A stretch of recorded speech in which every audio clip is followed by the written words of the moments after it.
Good morning বন্ধুরা। এইভাবে শশার ফলন পেতে হলে আপনি কি করবেন?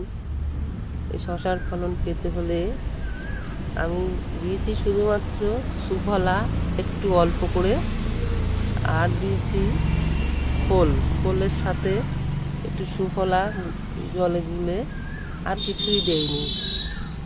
গাছে দেখুন সুন্দর ফলন হয়েছে, আরও ধরেছে জায়গায় জায়গায় শশা।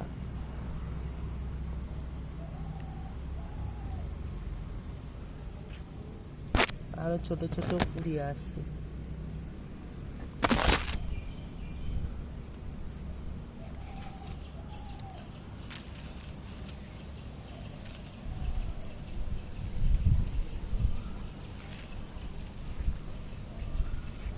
গাছটার গ্রোথ দেখুন, গাছটা সুন্দর হয়েছে।